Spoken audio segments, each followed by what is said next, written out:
Welcome to the Driver Mod, guys. My name's Anthony. This is going to be a very important day for the future of this car and the GT350 and the channel. Thank you for tuning in. This is one of those videos that I knew I was eventually going to have to make down the road. There's never a good time for something like this, but we're going to find out today. And this video is going to be the start of the GT350 engine series. Now, if you'd really like to help out the channel and support the GT350 build process, you can check out the video description below where I have a link to Etsy where you can get one of these Need Money for GT350 shirts. I would greatly appreciate it, guys. Thanks. We were at the track a couple weeks ago with one of my Cars and Canards events. Had a fantastic time as always. Had 40 plus track cars out there, 60 plus cars in the paddock total to include the Cars and Coffee spectators. Had a really good time. I appreciate everyone coming out to those events. They were coming from Atlanta, Georgia, Fort Myers, Florida, all over the place. But only in our second session of the day, we started developing a noise. I caught it out there while I was on the track.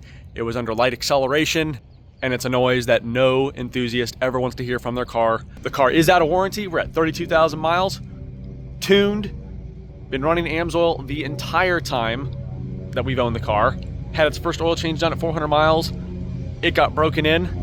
Maybe not the way everybody else likes to baby theirs around. I mean, with under 200 miles, I did take it up to the red line. Clearly, the braking procedure isn't as finicky as people think it is, because this car had already seen 8,200 RPMs within the first 200 miles on the original factory oil, and here we are at 32,000 miles. 9 years later, this car was built February of 2016 and purchased March of 2016. And here we are at 32,000 miles, and it hasn't had any sort of oil consumption issues or engine issues in that entire time.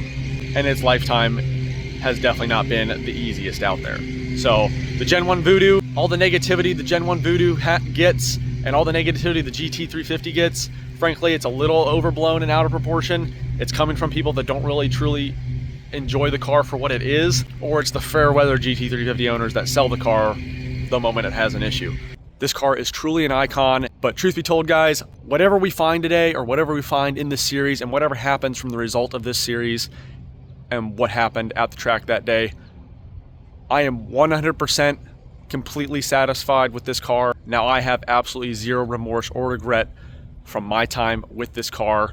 I have done so much with this car. It has connected me with so many people. James gets the jump in the GTR. Oh, okay. Mustang trying to make it low on the apron there. Oh, can you reel him back in? Might be a little scared to take him to the wall. Dude, the Mustang just out handling him. Wow. Wow. Should have picked a Ford.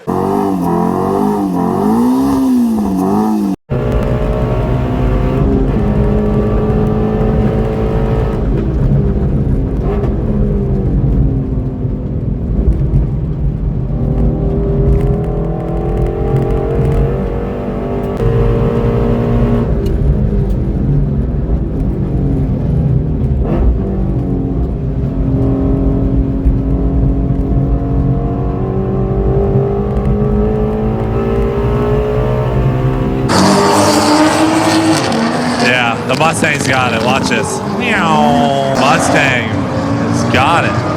No by now. Oh, look at this. 3 wide for the lead. Oh, contact.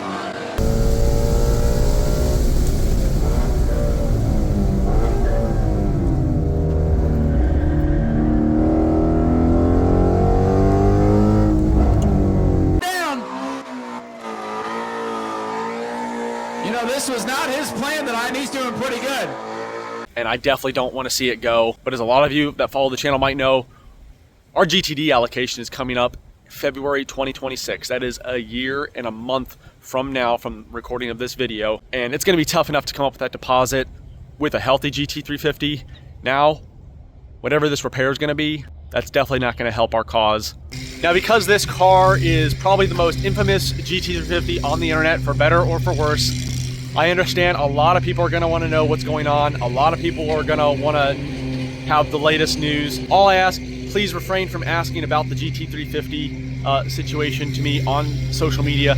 Please just drop a comment down in the video, and I will get to every comment, and I'll get to every single notification, every single comment that gets tagged in one of these videos. Frankly, my time is very valuable, and if I took the time to answer every question about the GT350 engine issue or whatever we find in this series, I won't frankly get anything done. My messages are already busy enough. I hope you all understand where I'm coming from with this. I appreciate you all, and I appreciate your support, and I appreciate your eagerness to know, but frankly, this is what's going to be the best for me in this situation.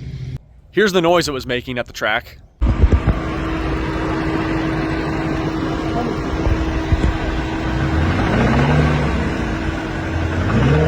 Now, I didn't have any loss of power. It idled perfectly fine. It was only under light throttle, and I didn't want to take it any higher than that. I don't know if the noise would have been there if or if it would have went away if it was higher up in the RPM, or maybe it was just that, it was right where the GT350 makes its most resonance, but it definitely was a noise that I've never heard before from this car specifically. So it was something new, so we cut the day short. We'll see what we find. The car had just been on a dyno roughly 3 weeks before the track day and put down a healthy 500 wheel horsepower.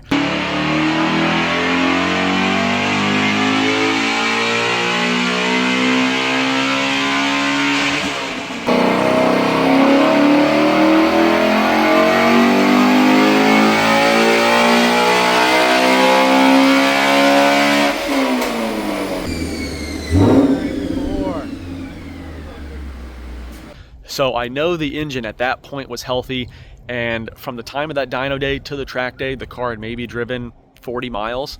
So for something to happen to 40 miles, I already think I know what happened. We'll see if I'm right. And regardless of what happens, guys, don't let this deter you from buying a GT350. It is 100% worth the experience. This car is the greatest of all time in terms of Mustangs produced by Ford, if you ask me, in my opinion. It has a one-of-a-kind experience, a one-of-a-kind engine.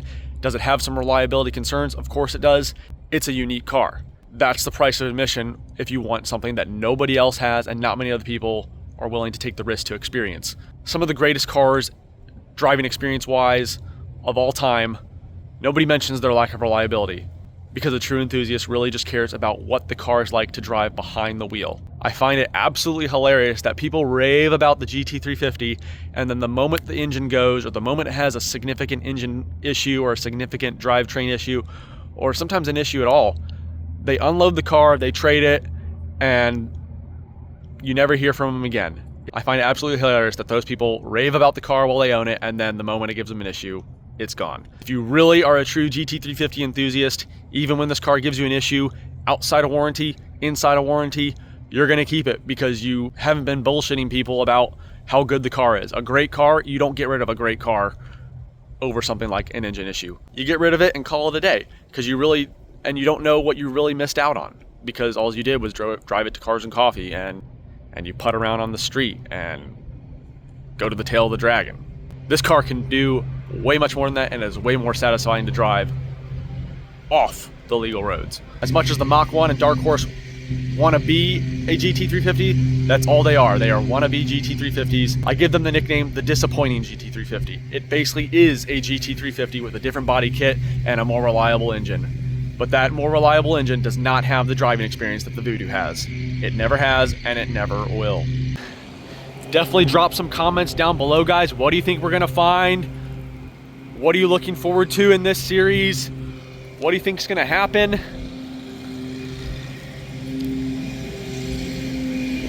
Definitely look forward to hearing all the thoughts.